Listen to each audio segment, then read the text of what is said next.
Guillermo, gracias por venir a los estudios de ABC Renews, muy amable. Muchas gracias. Felicitaciones por los estudios. Bueno, Nunca había muchas estado acá, gracias. Sí, sí, muy más de una vez amable. en la Bolsa, que es uno de los lugares para mí icónicos de Argentina que muestran lo que ha sido nuestro país y todo lo que puede ser. Sí, buenísimo. Muchas gracias, muy amable. Bueno, estamos a 25 días de las elecciones generales. Tenemos que empezar por el marco político, después me gustaría y vamos a hablar, si no te parece mal, más de lo específico de tu ministerio, pero quería que me hagas un pantallazo de cómo viene lo político mirado desde el gobierno, por favor. Tenemos una elección crucial para Argentina, muy importante. Creo que así la viven millones de personas. Es la elección. El 27 de octubre se va a elegir presidente.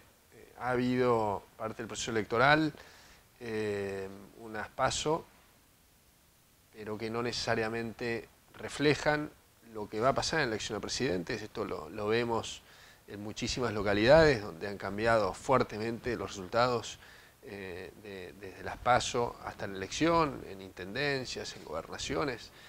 Creo que el caso de Mendoza del fin de semana es muy importante y muy relevante, teniendo en cuenta también que el kirchnerismo y los gobernadores que apoyan al kirchnerismo jugaron fuertes, con esa muestra de poder a veces un poco opulenta, ¿no? De aviones llegando y desembarcando, y que creo que lo describió muy bien Alfredo Cornejo, el rechazo que muchas veces genera eso. Y yo personalmente y nosotros como espacio muy confiados que podemos revertir esta elección, lo vemos en cada una de estas marchas que estamos generando, que son fruto de algo que nació de la gente espontáneamente, que fueron aquellas marchas del 24 de agosto, que lo hemos visto crecientemente en la calle. Yo estuve en Tucumán con Mauricio hace menos de 15 días, en una localidad chiquitita que se me va el nombre, me sale 20 de abril, pero puesto 7 de abril, acá me soplan, el límite de Tucumán, Salta y Santiago del Estero, ahí en el noroeste, y fue impresionante lo de la gente, y eso fue una muestra de te necesitamos cerca vos, Mauricio, porque reflejás la esperanza para millones de argentinos. No queremos volver atrás, no queremos que nos dejes solos, y peleá con todo lo que tengas para dar vuelta a esta elección, y es lo que estamos haciendo. Las bases para un resultado positivo para el gobierno son mayor fiscalización, más votantes, dar vuelta a alguno que se había enojado y que a lo mejor puede volver. ¿Cuál y en qué más o menos, en qué proporción, cuáles son las bases en las que el gobierno se apoya para buscar un resultado mejor? Yo creo que por un lado es una base muy fuerte de argentinos que tienen una tremenda convicción de que hay un camino que requiere esfuerzo, el cual tenemos que transitarlo y que están sumamente comprometidos. Y esos argentinos que van y salen a convencer al del lado, a decirle por qué es importante que Mauricio Macri continúe siendo presidente. Eso lo que va a hacer también es que crezca enormemente la participación, que en general pasa de las PASO a las generales, por esto que dijimos, que en una se elige presidente y el otro es una instancia de un proceso. Hay oportunidades de mejora en la fiscalización y estamos trabajando muy articuladamente y siento que somos un espacio y Mauricio es una persona que escucha mucho y aprende y tiene capacidad para reconocer errores, no es obstinado y siento que las muestras que ha dado, que lamentablemente a veces la política da estas señales contradictorias, de escuchar y tomar medidas para aliviar los bolsillos de los argentinos que han sido muy duros estos años, con las medidas como la reducción del IVA para los productos esenciales, como reducir la carga de impuesto a las ganancias, como lo que hicimos para reducir el impacto de los combustibles. Todas esas cosas muestran a un presidente qué es lo que es, de que hay cosas para mejorar, que lo ha transmitido fuertemente en sus mensajes, que es una clase media que ha hecho un esfuerzo muy importante y que sabemos que tiene que mejorar y que va a mejorar ese bolsillo de esa clase media que con mucha ilusión nos votó y en algunos casos se desilusionó.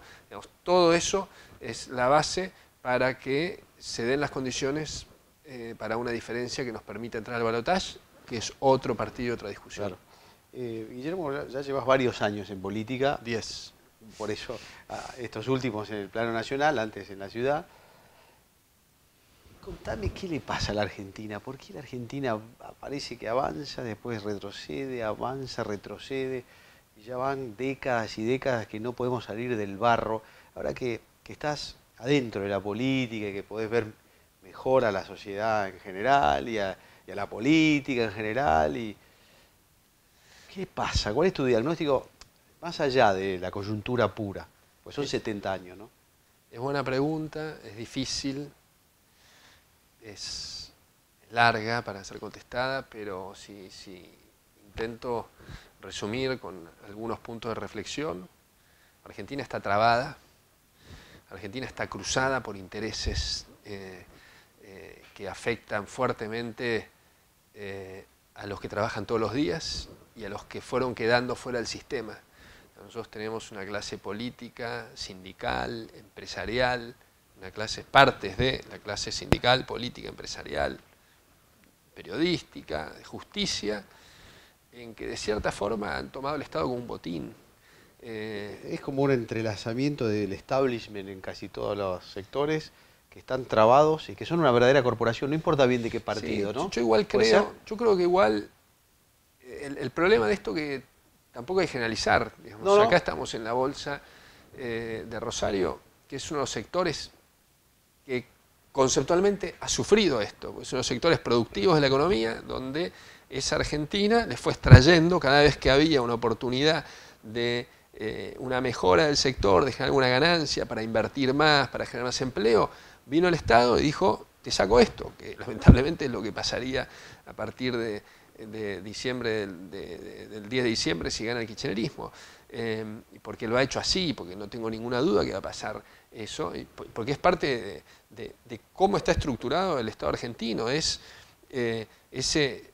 nuevamente ese sindicato, que no son todos los sindicatos, que viene, vos fíjate esto, en el año 84 había 900 embarcaciones en el río Paraná, acá sí. Estamos cerca, 70% era bandera argentina, haciendo no el tráfico marítimo internacional. Ahora hay 4.500 embarcaciones, creció enormemente, 90% son paraguayas. ¿Por qué? Porque los sindicatos fueron poniendo cada vez más regulaciones, diciendo, ¿sabes qué? Ahora en vez de trabaja 2 días y descansa 1, trabaja 1 día y descansa 1. Sí. ¿Y qué hizo la embarcación? Agarró y dijo, me voy a Paraguay. Y se fue a Paraguay. ¿Y qué hizo? Despidió a los argentinos y tomó a los paraguayos. Entonces, es ese sector de la UOCRA de Pata Medina en La Plata que dice, mira, vos querés una obra, bueno, la comida se la tengo que comprar a mi empresa. La gente que tomás es esta. La gente va a trabajar, este trabaja todo el día, este trabaja la mitad. ¿Te gusta? Bien. Si no te gusta, te vas y acá no se sobra.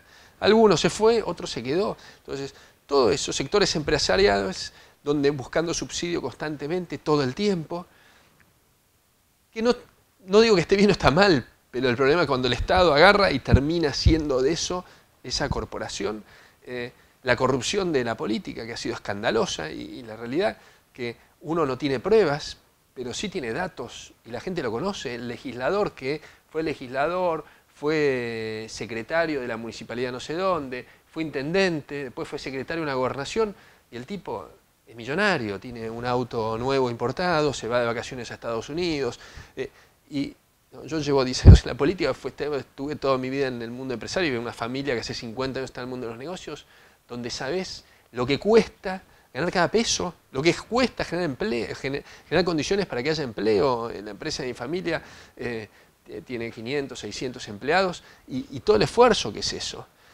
Y viene un político y en 5 años se hace millonario. ¿Y esa plata a quién se la saca? Se la saca a ese 30% de la pobreza, está ahí, digamos, ahí. Y esto es un proceso de deterioro que lleva 70 años y que los vicios se han ido agravando, y yo creo que se han profundizado enormemente en los 15 años kirchneristas. Y Mauricio, para mí lo más importante que ha intentado es ponerle, digamos, tipo a la rueda esa negativa, ponerle un palo y que pare, y ir parando cada uno, ir rompiendo con esos negociados, ir transparentando toda la obra pública, enfrentándose. Digamos, hemos bajado acá los costos de la operación de los puertos de Rosafé a la mitad. ¿Pero por qué? Porque dejamos o de mirar a otro lado o de ser parte de un proceso en el cual eran todos negociados o intereses particulares que estaban sobre el bien común. me engancho con esto último que decís y repasemos un poco, desde tu ministerio propiamente dicho, los cambios que hubo en infraestructura y en normativa para hacer la cosa más fácil o mejor.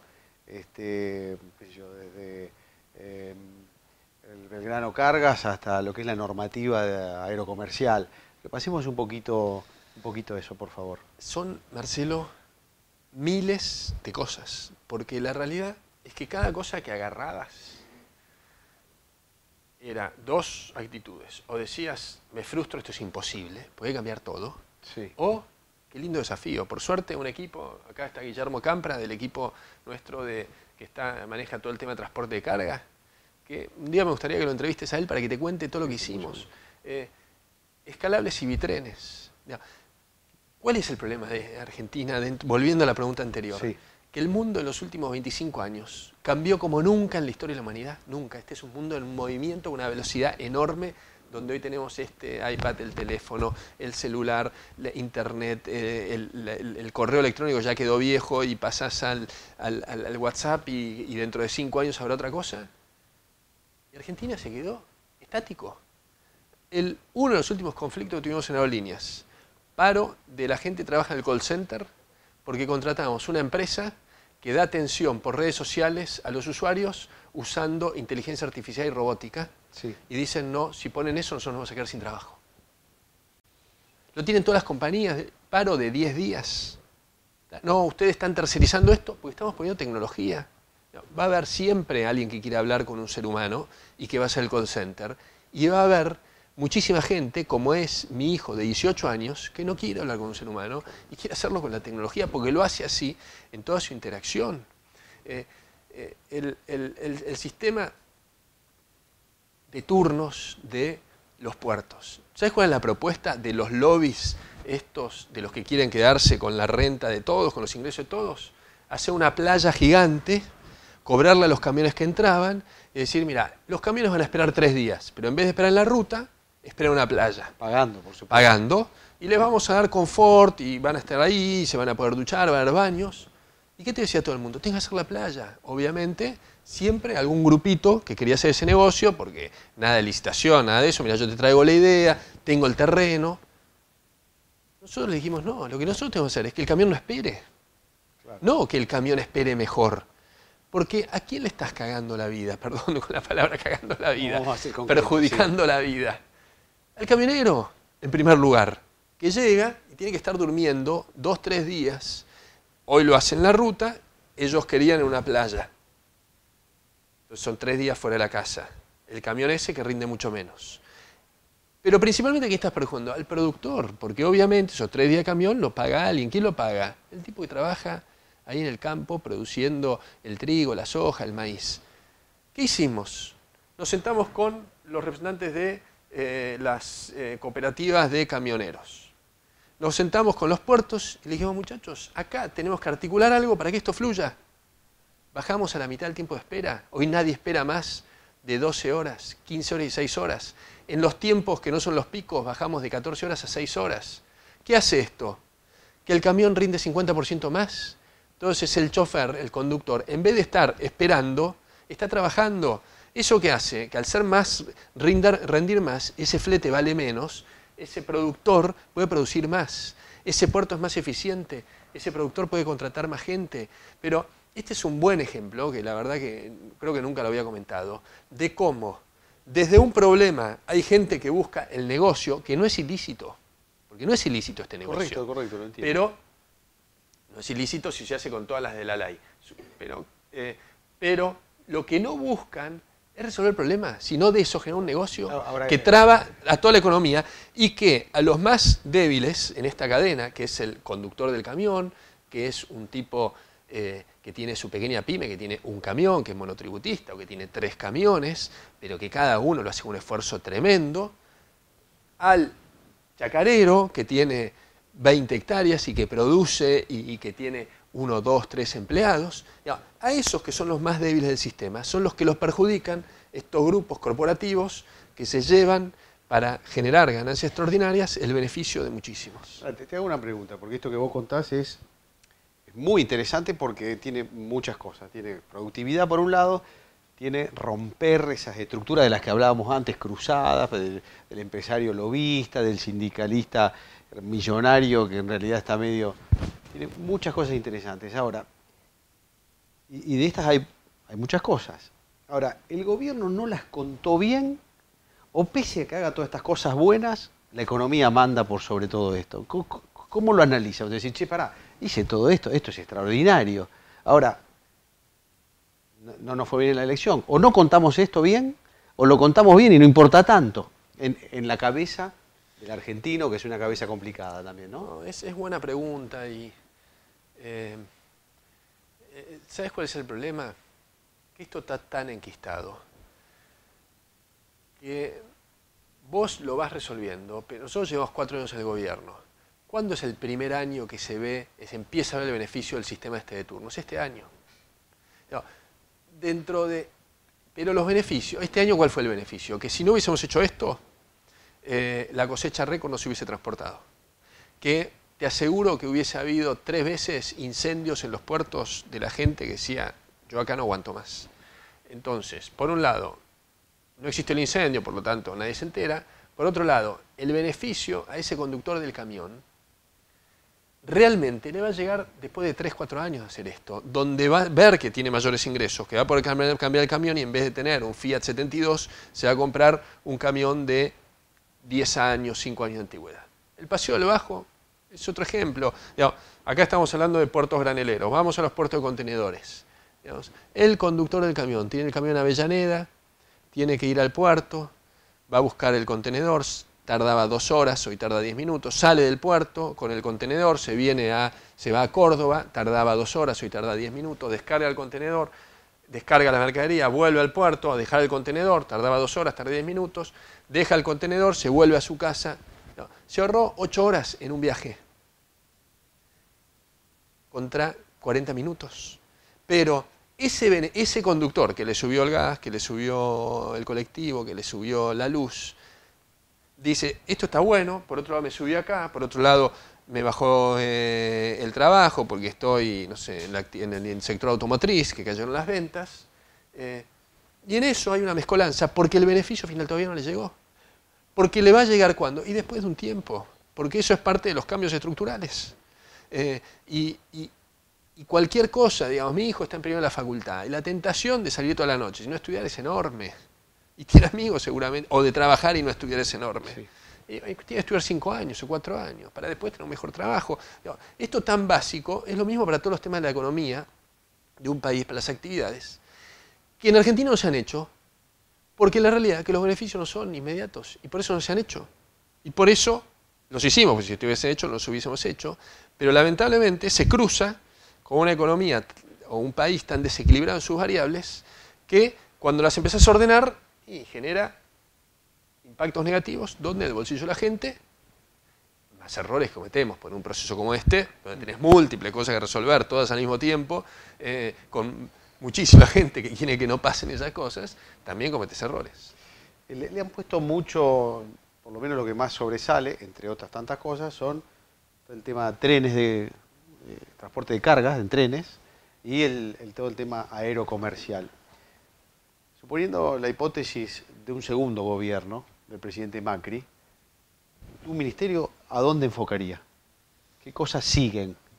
No, te diría que todo lo que venimos haciendo tiene que seguir y va a relucir mucho más. Este año en Argentina van a volar 6,5 millones más de personas que en el 2015. En los próximos 4 años van a volar un año, digamos, el último año, el año 2023, quizás 20 millones más de personas que este año. La diferencia va a ser abrumadora. Vos vas a ir a aeropuertos como el de Córdoba, que va a aparecer lo que es hoy Aeroparque.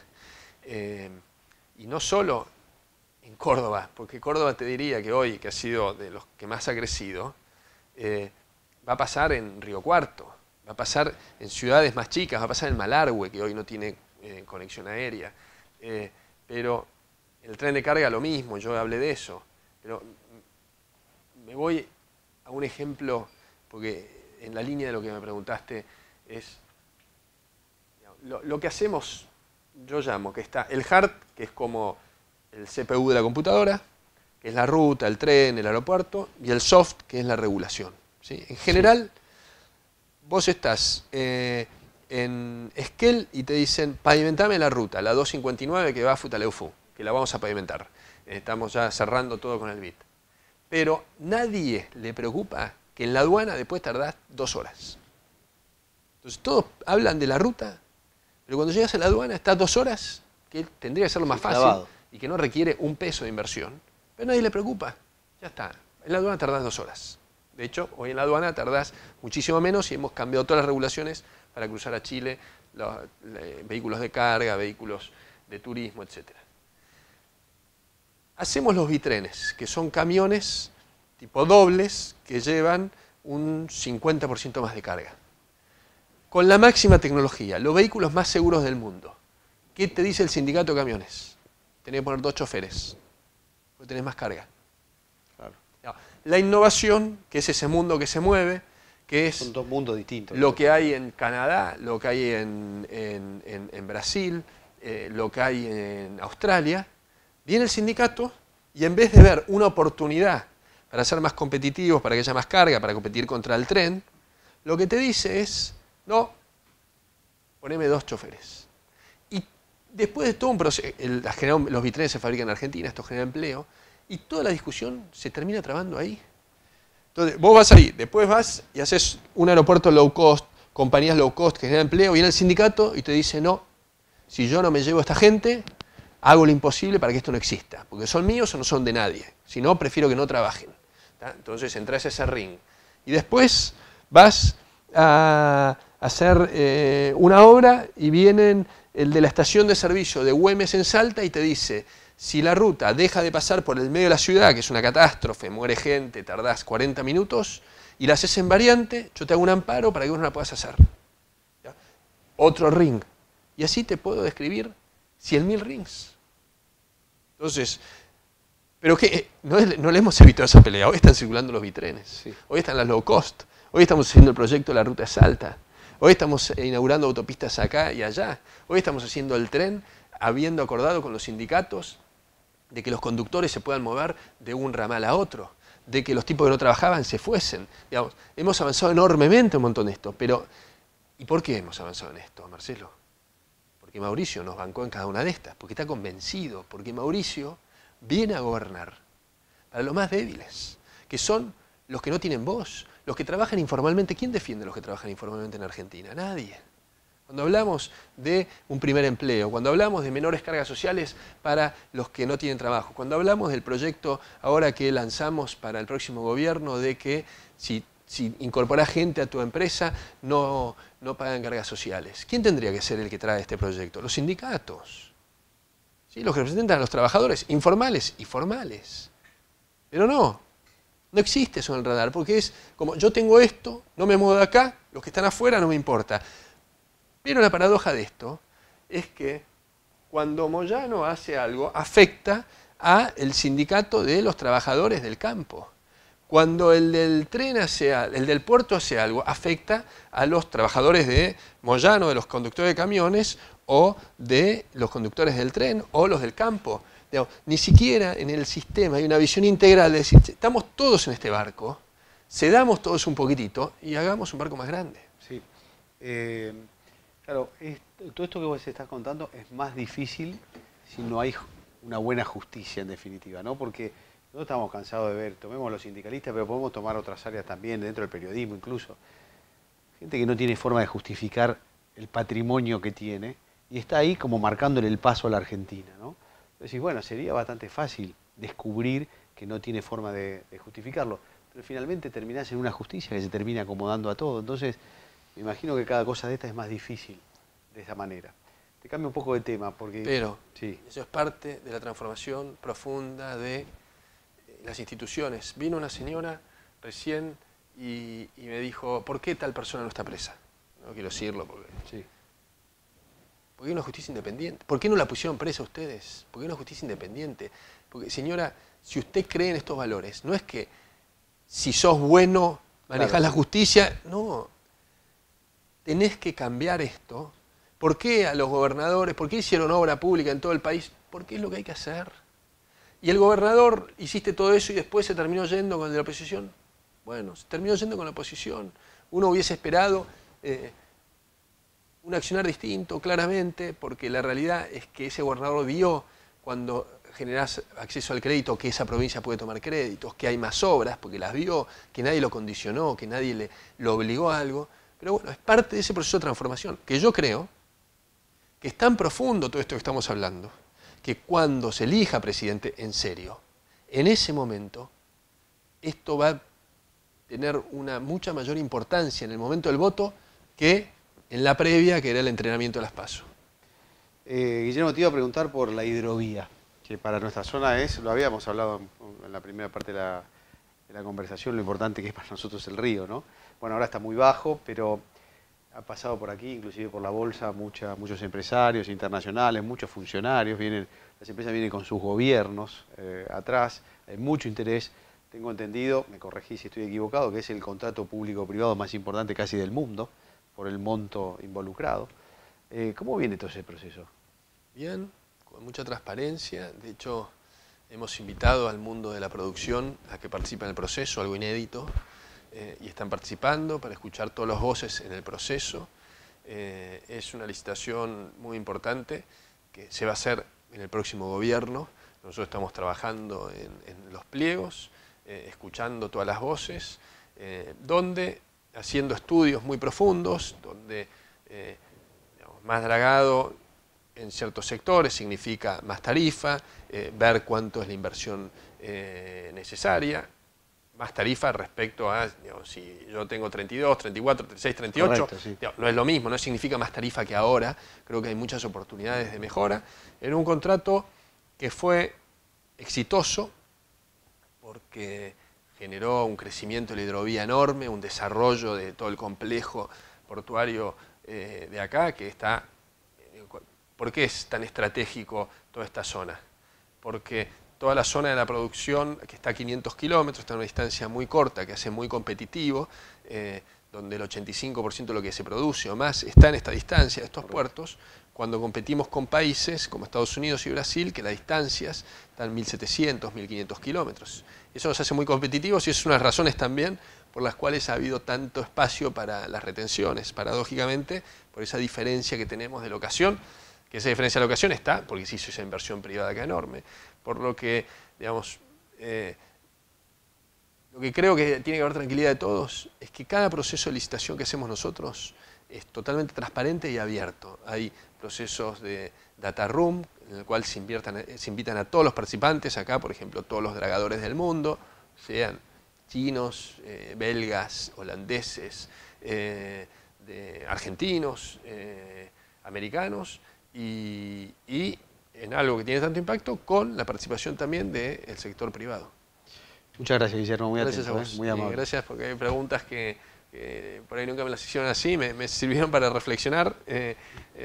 Por ahí en algunas siempre hay algo para profundizar más, pero me gustó poder compartir estas cosas con vos. Bueno, muy atento, muchas gracias, igualmente.